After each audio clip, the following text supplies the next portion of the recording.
The rumors are flying. Speculation is out there. Less than 3 weeks away from the NFL draft. What will the Raiders do? That plus a whole lot more comes up on Monday's edition of the Locked On Raiders podcast for April 8th, 2024. Just win. Just win. Just win. Just win. The autumn wind is a raider, pillaging just for fun. He'll knock you round and upside down and laugh when he's conquered and won. And won. And won. And won. And won. And welcome in, Raider Nation, to another edition of the Locked On Raiders podcast. Thank you so much for making the show your first listen of the day. Make sure you subscribe or follow for free on YouTube or wherever you get your podcast to get the latest edition of the show as soon as it becomes available. As always, if you're checking us out on YouTube, we appreciate that. Show grows each and every day. It's because of my man Ari and, of course, because of Raider Nation. So shout out to you. Shout out to Ari. You can check out Ari on Twitter at Ari Producers. You can hit me up as well at your boy Q254. And we got the Locked On Raider podcast voicemail line 707-654-4693, a very active Locked On Raider podcast voicemail line. A lot of calls and texts received over the course of the weekend, so we'll try to get to as many as possible coming up in segment number 3. Segment number 2, really going to talk all things NFL draft, as basically we're doing that every single day up until the draft, but really kind of how it relates with some of the speculation and some of the conversation that's going on out there about the silver and black. And then here in segment number 1, you know, we do news and notes, so kind of a roundup from everything going on Raiders roster related, guys that could be potentially signing with the team, and even top 30 visits that have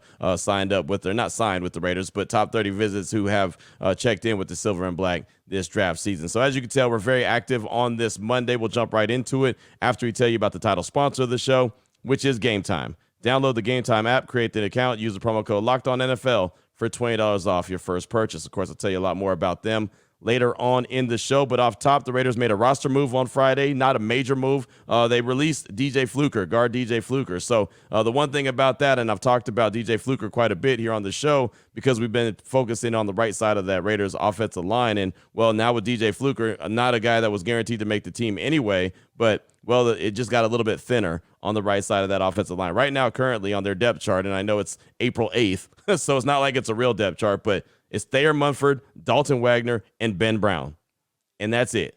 That's all it is right now as far as the right side. So, I mean, again, it's the draft season. We know what it's going to be. We know that the Raiders are going to have some attention to detail when it comes to the right side. Could that be as early as their number 13 overall pick? Sure.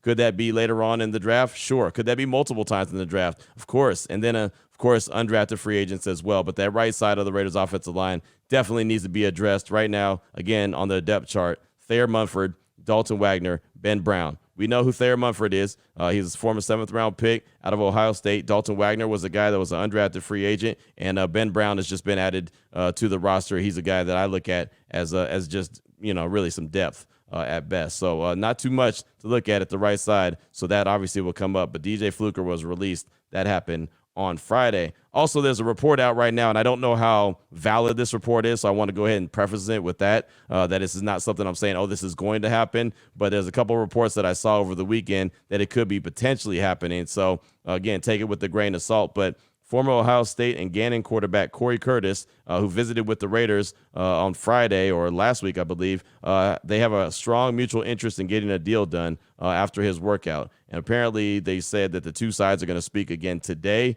and there could be a finalized deal. Now, again, that's not a big deal for me. Corey Curtis, I mentioned it when I talked about him supposedly visiting and working out with the Raiders, that even if they sign him, it's just going to be another arm. I don't see Corey Curtis as anybody more than probably a camp arm, maybe a practice squad arm, maybe a practice squad quarterback at some point if they really like him. So, again, take it with a grain of salt. I don't think it's a really big deal, but saw it floating around over the weekend, so I thought I'd go ahead and pass that along. This I thought was pretty interesting because people ask me about this quite a bit, and I'm not great at keeping up with top 30 visits, but Tristan Kuhn, he does a really good job on Twitter of updating of updating all the 30 visits and kind of little nuggets here and there he'll put out on Twitter that I think is really good, at Coon Tristan. As a matter of fact, you could check him out on Twitter. I definitely suggest that you follow him. He has nice little nuggets that he drops, but he put out a updated top 30 visits list. So I'll go through it pretty quickly. I'm not going to break down every single player. Obviously, that would take too long, and I'm not going to even lie to you and act like I know great breakdowns on every single one of these players. But for the quarterback position, Jordan Travis out of Florida State. He was a big-time player, had that lower leg injury that derailed his season, and obviously Florida State's as well. Quarterback Bo Nix and Michael Penix, we knew about them visiting on Friday. Quarterback Michael Ayers out of Samford, he visited. Wide receiver Brendan Rice, Jerry's son out of USC, he visited. Offensive tackle Jake Johanning out of Furman visited. Interior offensive lineman Garrett Greenfield out of South Dakota State. Interior defensive lineman Byron Murphy out of Texas. That's a big time player. Obviously, that's a guy that you could see the Raiders using a number 13 overall pick on if they decide to go in that direction. Interior defensive lineman Mekhi Wingo from LSU. It's another big time player right there. Edge rusher Jalen Allen out of Memphis. Linebacker Amari Gaynor out of North Carolina. Cornerback Jaquan Shepard out of Maryland. He's a pretty big-time player as well. Cornerback Omar Brown out of Nebraska. He's coached up right. Matt Rule is the head coach there, and everyone who's been listening to this show for quite a while knows I'm a Matt Rule guy, so I would never have a problem with anyone that's being drafted off a team that Matt Rule coached up. I just feel like he knows how to coach these guys up. Didn't have very much success in the NFL when he was a head coach, but he does know how to coach these college guys up. So Omar Brown coming out of Nebraska.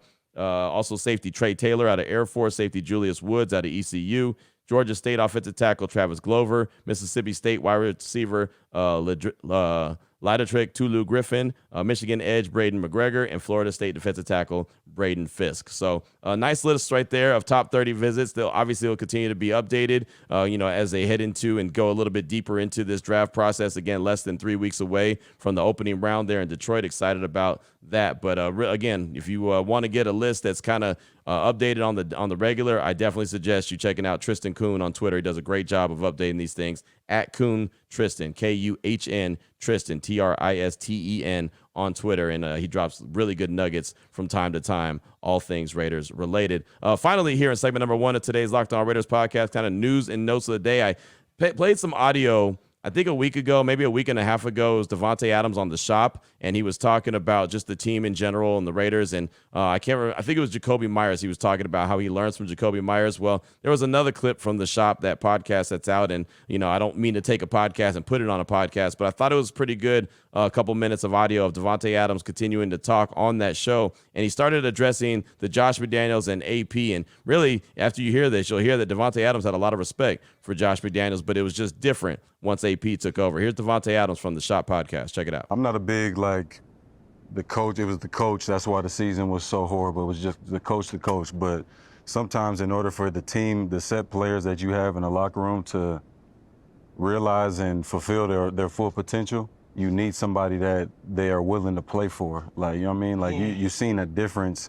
And I love Josh McDaniels.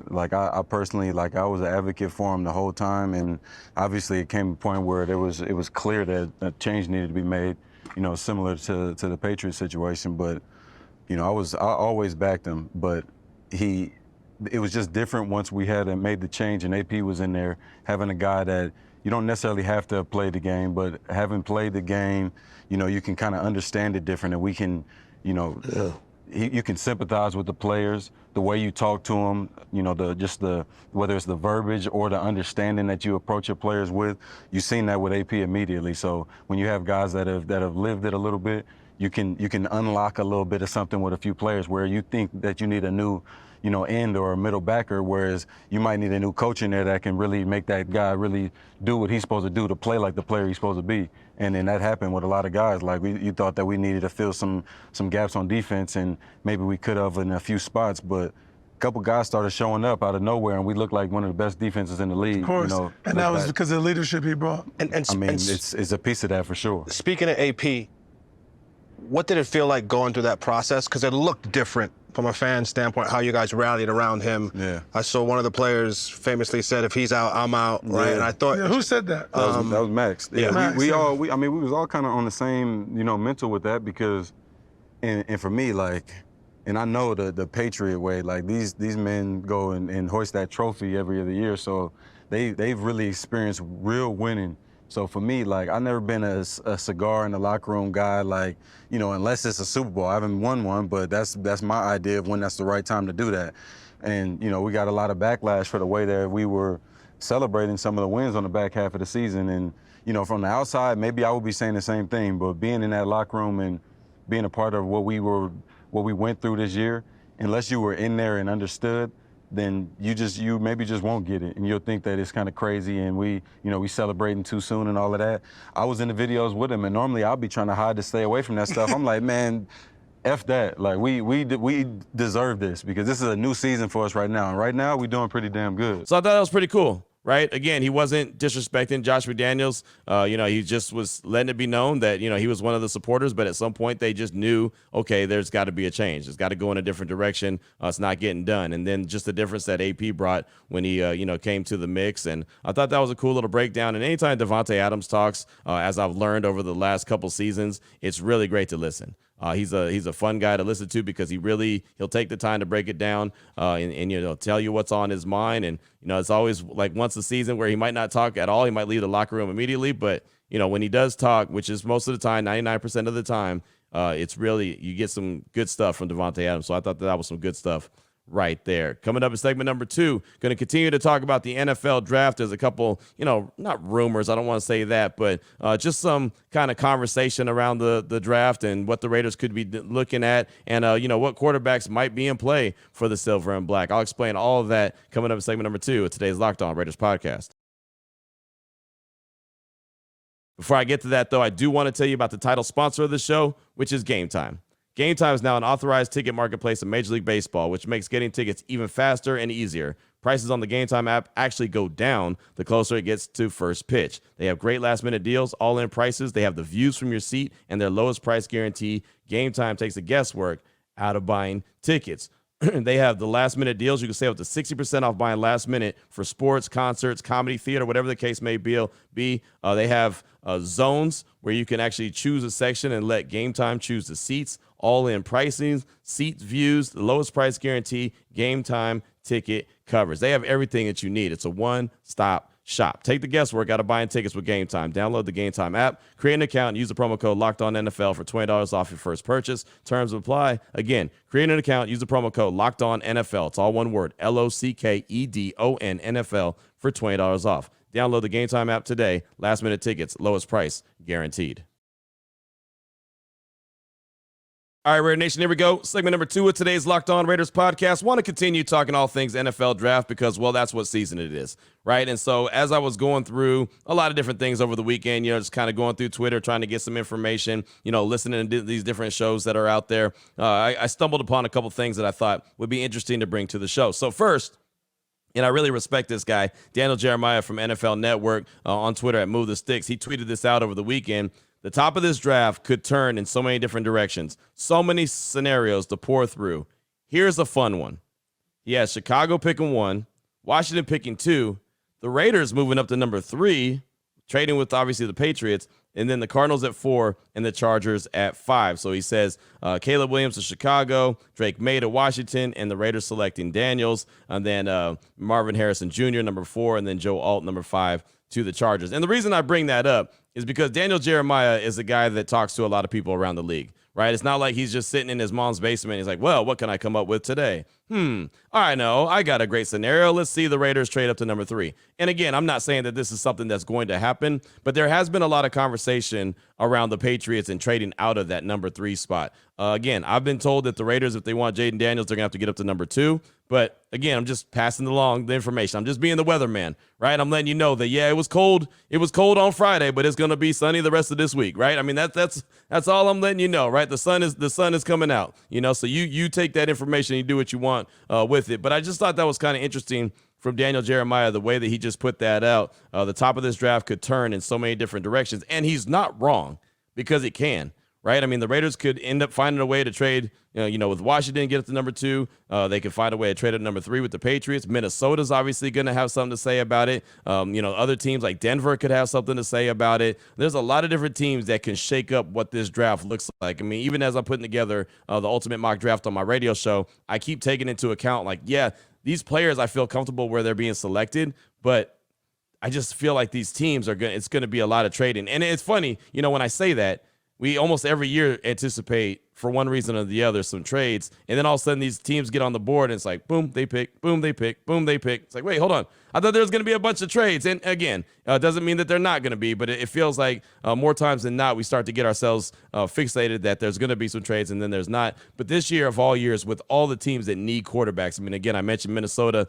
They've got the most ammunition, having the 2 first-round draft picks. Obviously, the Raiders want to get there to get their guy. Denver needs a guy, so I'm assuming that they're going to try to get there. But even teams like, Atlanta, even though they have Kirk Cousins, they could still be looking to move up, right? I mean, there's plenty of teams that could want to move up. The Giants sitting at number 6, they might want to try to trade up and go get their guy. I mean, there's so many different teams that need QBs that I could easily see, some trades going at the top. But I thought that was pretty interesting for Daniel Jeremiah. He had Chicago 1, taking Caleb Williams, Washington at 2, taking Drake May, the Raiders at 3, taking Jaden Daniels, at 4 the Cardinals with Marvin Harrison Jr., and 5 was the Chargers with Joe Alt. Also on NFL Live, Mina Kimes and Dan Graziano were on the show, and there's a lot of conversation going on right now around Michael Penix. I mean, he is the hot topic, and that's how this draft season goes, right? I mean, you start talking about Caleb Williams, and then he's going to go number 1, and and then there's another guy, insert player's name, and then all of a sudden he's the hot guy. And J.J. McCarthy was that guy, right, for the longest, and kind of still is, where, oh man, he's going to be the number 2 quarterback taken. He could be the number 1 quarterback taken, whatever the case may be,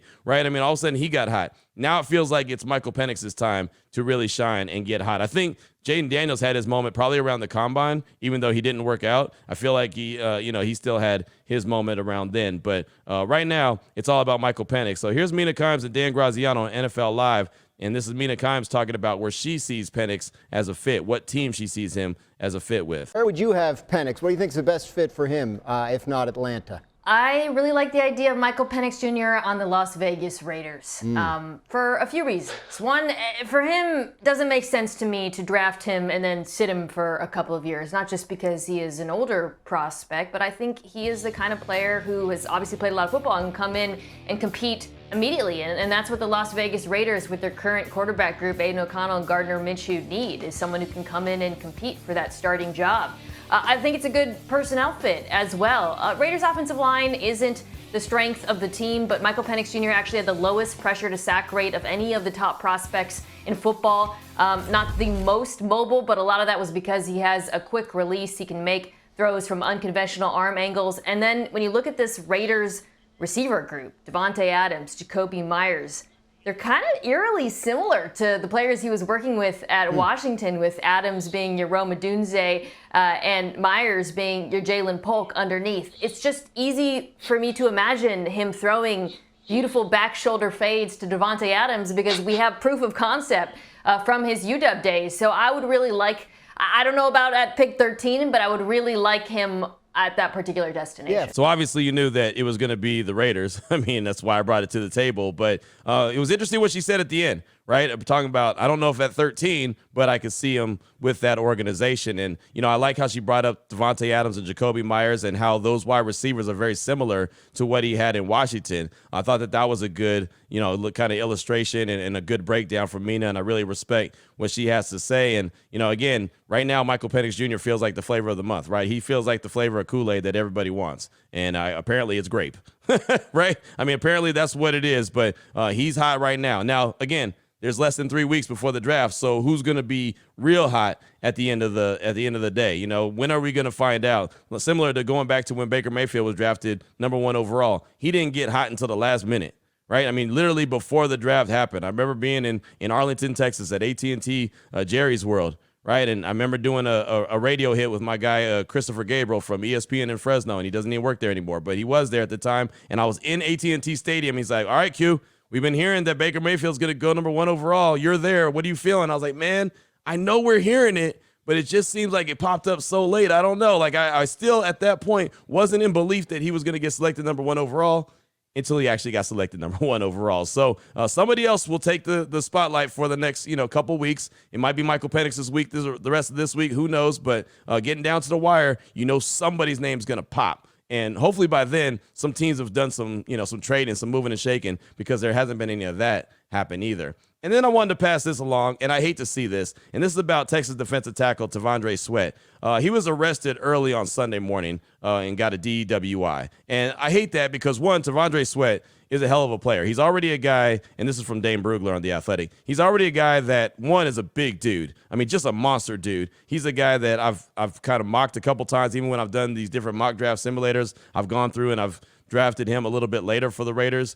He's a big fella, but I've already heard from Texas people when I was at the Combine, yeah, Q, he's a really good player, but he's lazy.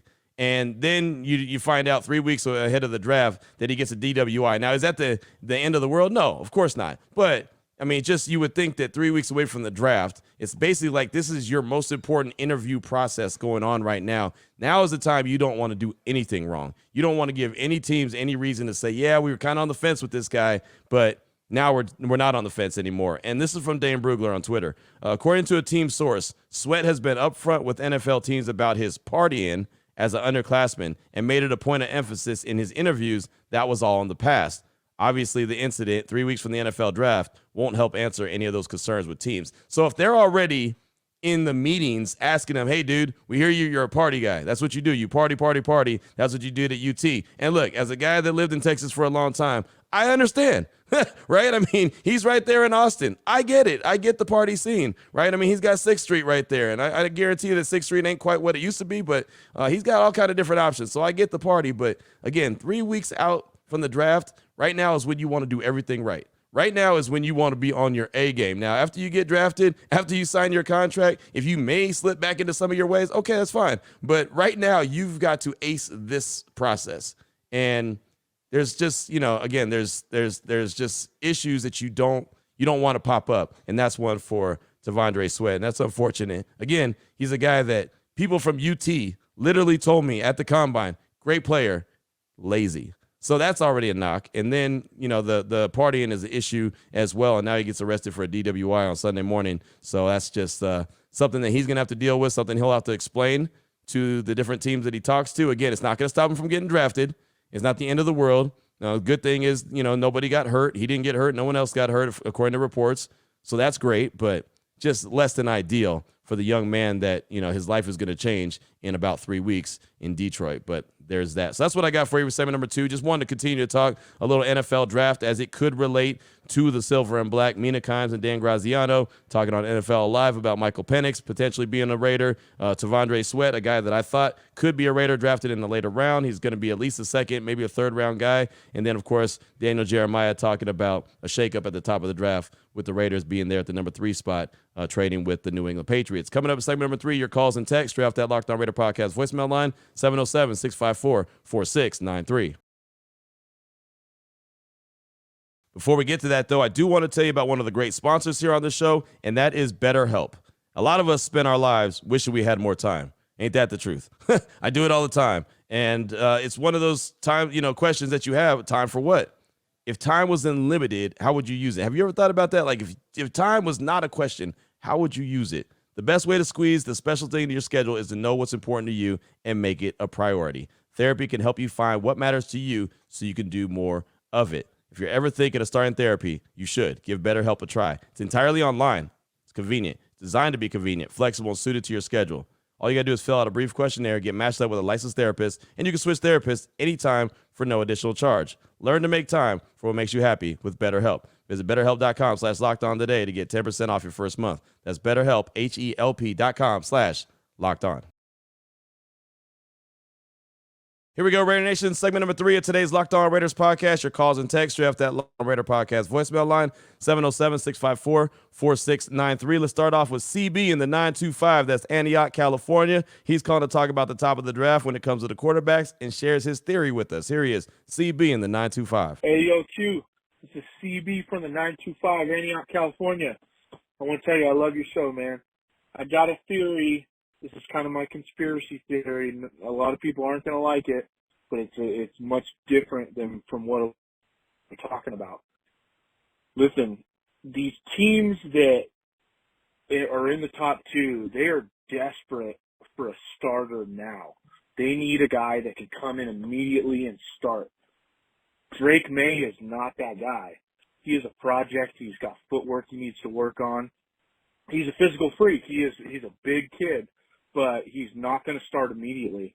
I do not think that the Bears or the Commanders are going to take Drake May. Drake May's going to slip.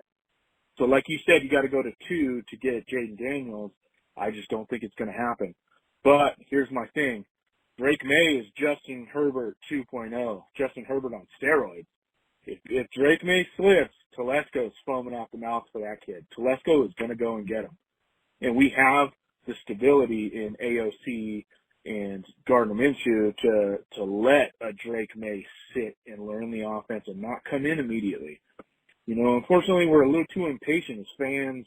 We want the next shiny new toy that's going to come in. You got to get him started. He's got to start. He's got to start. That's not successful with a quarterback. You look at Patrick Mahomes. You look at Aaron Rodgers. All these kids, they got to sit and learn as kids. So that's my theory. Take it with a grain of salt. Nobody's really been talking about it that way, but I love you too. You have a great day. Raider Nation. Raiders! Thank you for the call, my man. I appreciate you. Shout out to Antioch, California. And look, I can see Telesco looking at the quarterbacks, looking at May, seeing some Herbert qualities. I just don't see AP wanting to be coaching that guy up, right? And not because Drake May's a bad guy. I think AP's got his mindset on one guy, that's Jaden Daniels, that he really wants. Now, there's obviously other options. There's other guys that, you know, are going to fit the mold, and there's a good chance that they don't get Jaden Daniels, so they'll have to go other. But I don't think that they make this drastic trade to get all the way up the board to go and get Drake May. If they make any moves to get up the board, then you get Jaden Daniels. That's just, again, that's just my feeling, right? I mean, I don't know. I mean, anything could happen, right? I mean, we know that it's not set in stone, but I just feel like if the Raiders make a big move and they get up there and they have an opportunity to get one of the top quarterbacks, it's going to be Jaden Daniels, and that's just it. It won't be Caleb Williams. It won't be Drake May, not because they're not good, but it's not the ones that AP wants. We know who he wants, and we'll see if he's able to get who he gets. So thanks so much for that call. I do appreciate you. Up next, got a text from Ben from Salt Lake. Says, hey, Q, Ben from Salt Lake, love the show. Always the first listen of the day. Got to be honest with you. I watched Jaden Daniels for 2 seasons get lit up by my Utah youths in person. He couldn't find receivers and couldn't stand in the pocket. He learned more under Coach Kelly than Herman Antonio. I believe the Antonio BU philosophy will get him hurt since he wants to run. I'd rather have Penix, a guy who could run faster than O'Connell and pick up a first if needed. Let's let Zeus do the running and get us a quarterback that can feed Devontae. I believe that quarterback is Penix. Thanks for all that you do, Q. You're the man. Last of all, go Raiders. That's Ben from Salt Lake. Thanks for the text. I do appreciate you. And there's no doubt that Jaden Daniels made a huge jump when he left Arizona State to LSU. There's no doubt about that. But the good thing is he has so much arm talent, right? I mean, if you saw what he was able to do with his arm, I'm sure you did. He's able to do some great things with his arm. He's very accurate, but he does have that running mentality as well, where he'll go over 1,000 yards rushing in a season. But in the NFL, he's going to have to be smarter than that. He can't take the hits that he took at LSU. That's one of those, man, that'll get you hit out the league real quick. You just can't do that. Michael Penix very easily could be that dude. A lot of folks have been slotting in Penix to the Raiders, whether that's like Daniel Jeremiah at 13. Mina Kimes talking about the Raiders going ahead and getting him, maybe, not at 13, but going to getting him somewhere else. Others are talking about, you might have to trade up to go get him. I don't see that happening. Not that he's not worth it. I just don't see the Raiders doing that, right? I mean, there's a lot of different scenarios in play, but, for me and my money, it's still Jaden Daniels number 1, and then Michael Penix is number 2. If Jaden Daniels wasn't in this draft, Michael Penix would be my number 1 guy, and it's not even close. But thanks so much for that text. I do appreciate you. Up next, got a call from Brother Dre in the A. He's calling to share his story and also talk about the draft and what he thinks that they should do. He's talking about the Raiders as they. Here he is, Brother Dre in the A. What up, Q? It's Brother Dre in the A, man. Been kind of rough for me, actually, here lately. On Christmas Day, lost my sister. I had been her caregiver since 2018. She lost her battle with cancer on Christmas Day. But one of the great things on that day is, as you recall, the Raiders got a win. So I feel like that was actually partly for my sister. So I was real appreciative of that.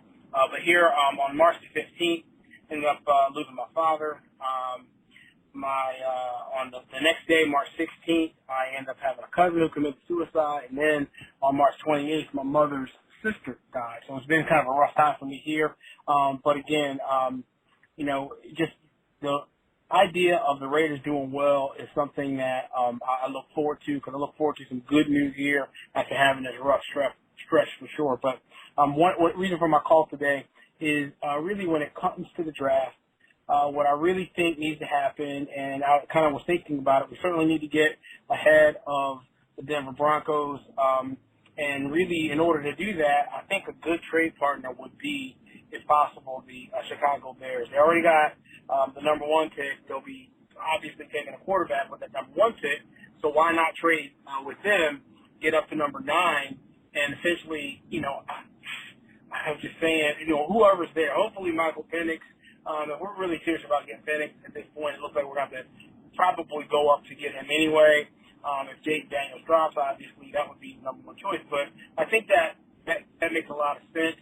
Could give up a couple, obviously our number 13 pick this year, possibly a second round pick, or maybe another pick in a future draft. But basically to get up those 4 spots to be able to get to number 9. So anyway, I like your thoughts on that, Q. Take care, man, and God bless you, sir.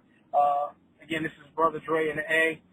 Go Raiders. Later. Dre, thanks so much for the call, my man. And yeah, you definitely have gone through it, right? I mean, these last, 5-6 months has been a lot of trials and tribulations. Thanks for sharing with us, though, and know that, we got your back, right? You know that we're here for you as we're here for all of Raider Nation. So what I like to create this show as a kind of a family type situation where, we could bring our situations to the show and know that everyone here has got your back. As far as the draft goes, again, it could be just me, but I don't see the Raiders trading up for Penix. I see them taking him at 13 if he's there when they go to pick.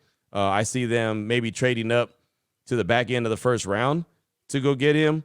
I see them trading up in the top of the second round to go get. I see them making trades for him. I don't see them going from 13 to say 9 or 13 to 8 or 13 wherever to go get Michael Penix. Again, if I think that they trade up, it's for one guy. But that's just my gut feeling. Doesn't mean that I'm right. That's just my gut feeling. That's what I'm rolling with. And we all know, I say it all the time about my gut feeling. Could be right. It could be gas. We'll find out sooner rather than later. But Brother Dre, thanks so much for the call. I do appreciate you. Got time for a couple more. How about this text from Raider Duck? It says, Raider Duck tapping in here. Q, I'm on the same train of thought as you when it comes to the quarterbacks in the upcoming draft. Other position needs as far as the first 2 rounds, but I've been watching some tape on skill guys, and a guy named Malachi Corley caught my eye out of Western Kentucky. He has a Debo Samuel skill set, and he ran the low 4.4, which is good for a dude that weighs 220. And I'm a Ducks fan. Of course, I'm pounding the table for my boy Bucky Irving to end up in the silver and black. Give me your thoughts on that, Q, and shout out to you and Raider Nation. It's all love from my end. Raiders from Raider Duck. And I'll start with Bucky Irving. That's a hell of a running back. I can easily see him being added to the mix. I like him. I really do. And the thing I like about him, and he showed it at the pro day in particular, is that he can run between tackles. He could pop outside, but he could also catch the ball. That's like what he did most of at his pro day was catch the rock out of the backfield. I like Bucky Irving a lot. I think that's a name to watch and monitor and just listen for, because I can see him being maybe a day 3 guy, maybe a late round 3 guy, early round 4 guy. I can see that happening, and I would not be shocked at all to see the Raiders go make that move. And I think that'd be a really good move. Malachi Corley could definitely play. He's a player as well. So I like these other rounds that you're looking at. And if the Raiders could find a way to get a Debo Samuel type dude like Malachi Corley is, in your opinion, I'd be okay with that. But I have heard his name pop up a few times about not necessarily with the Raiders, but how he would make a hell of a player for some team just because the way that teams could use him offensively. So thanks so much for that text. I do appreciate you. E. Rich is calling us. He's got a quick call about the situation that happened with Vinny and Bo Nix at the scouting combine. Here's E. Rich. Hey, what up, Q? It's your boy E. Rich. Let me talk to you. I'm actually on my way to a WrestleMania party right now. Yay! Hey, just wanted to reach out about Bo Nix. I really like Bo Nix, but I remember a couple weeks ago you were saying something about him and Vinny kind of got into it or something. I didn't really hear the story. I must have missed it. I was hoping you could kind of share the story of what happened between Bo Nix and Vinny, just for some clarity. Kind of want to go in depth in that, if you could please share. But anyway, thanks, Q. Keep up the good work. E-Rich, thanks so much for the call. And yeah, I mean, it wasn't a big deal. Honestly, it really wasn't. Vinny tells a story sometimes. I've told the story a few times. It was just Bo Nix was at the podium. There's a lot of different players at the podium at the same time. So you try to bounce and talk to one guy and get to the other guy. And so me and Vinny just didn't get to catch up with Bo Nix because there was too many other things going on. So we saw Bo Nix, and he was talking with Josina Anderson from CBS Sports, and they had their own little setup. And so we waited very patiently. When he came off the set, Vinny just asked him as he was walking to the next thing. It wasn't like he stopped him and was trying to make him whatever. And there's a lot of this at the combine. There's a lot of walking and talking going on. So Vinny just walked by him and was like, "Hey, didn't get a chance to hear you. Have you had a chance to visit with the Raiders?" And he looked at Vinny and said, "I answered that already at the podium," and then kept it moving. So again, not a big deal because he obviously answered the question, so he didn't have to answer it, but it was easily a yes or no answer. He could have been like, "Yeah, I did," or "No, I didn't." Right? And it literally took more effort to kind of give Vinny a smart aleck remark than it took to just say yes or no. But again, it's not a big deal. It's not something that's like, "Oh my gosh, you can't be drafted by the Raiders because you were, a jerk, or you gave this kind of stupid answer," or whatever. I mean, like, it's definitely not a big deal, right? It was just my first impression of him. When I heard him, like, that was the first impression I had from him. So that's what I remember. But again, it's not something like I would ever hold against him if the Raiders drafted him. I'd be like, "I don't know about this Bo Nix guy. He didn't answer Vinny right." Like, I would never do that. So it's not a big deal. It was just, like I said, it's just what sticks in my head when I think of Bo Nix, because it was the first thing first time I ever heard him. And that's what he said. So there's that. But thanks for the call, my man. I do appreciate you. I got a text from DJ in South Central. It says, "Hey, Q, it's DJ from South Central LA on the subject of Penix. While I do want the Raiders to get Jaden Daniels, I don't want the Raiders to give up too much for him, which they will have to do. I think Michael Penix would be a great fit for our team, and if they can get him without having to trade up, I don't see why they wouldn't do it if he gets to 13. I don't think that he'll make it past the first round. If he does make it to the second round, I don't think you'll make it to 44, or he'll make it to 44.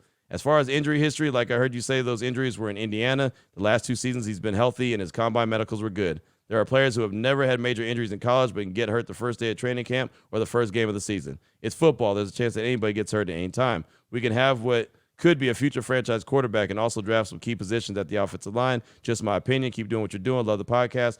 Raiders." That's DJ in South Central. And there's no doubt about that. There's no doubt that just because he had injuries at Indiana means he's going to have injuries in the league. The thing that teams are thinking about, and obviously the medicals at the combine were a big deal, and when teams visit with them, they just want to know, is it something that's going to linger or come back up later on? Like, is the knee injuries that he had, is that going to hurt him 4 years down the line? So if you make him a first round pick, is he going to be 4 years into his career and all of a sudden his knees are so bad that he can't go out? You know what I mean? Like, that's what the biggest issues are going to be. Or the shoulder injury, that he had that ended his season. Is that going to come back in a couple years? And Vinny always gives the good example, and I think this is perfect, when he talks about Todd Gurley. And Todd Gurley, we all remember, he came into the NFL with knee issues coming off a torn ACL when he was at Georgia. And he did really well when the Rams got him. And then the Rams gave him a contract extension, and well, his knees were so bad, right, that when he got injured, it was like he was done, and then he was just never the same guy. So it was really because of the overall wear and tear from what he had while he suffered in college. That's what teams are going to want to try to avoid with Michael Penix. I think that's the biggest deal when it comes to the injuries that we've been talking about quite a bit when it comes to him. So that's really all there is to the injuries, because again, the last couple of years at Washington, he's been A-okay. And you're right, injuries in football can happen at any time. But thanks so much, DJ, for the text. Go DJ. That's my DJ. Go DJ. Funny story real quick as we close out the show. That used to be my son Kimani's favorite song. He used to love that song, and it was so funny. He loved it because at the time I was at Q97 in Fresno, and he was like, "Yeah, my dad's a DJ." So then every time you see me, "Go DJ, that's my DJ." So he would say that about me just because I was on the radio, and obviously I wasn't that same type of DJ. I was just an on-air personality, but that was his song. So anytime it came on, he was always on it, like, Dad, that's my song. I'm like, I know. So anytime I hear that or hear that name, that's all I could think of. And I'm sure that if you had $1 for every time someone said, "Go DJ, that's my DJ, go DJ," because that, I'm sure you would be rich by now. And maybe you are, right? If you are, go on and pass $1 to your boy, right? Hook me up. But that's it. So that's the story time for today's show. But that's all I got time for. Thanks, DJ, for the text. I do appreciate you and all the feedback that we get on the daily here on the show. So coming up tomorrow, we'll continue with more calls and texts. We'll have more news and notes, whatever is gathered throughout the course of the day. And, of course, we'll have plenty of conversation around the silver and black as well as we do on the daily. So until tomorrow, Raider Nation, take care of yourself, take care of your family, love on your family. Got to make sure I get that in this time. Just win, baby.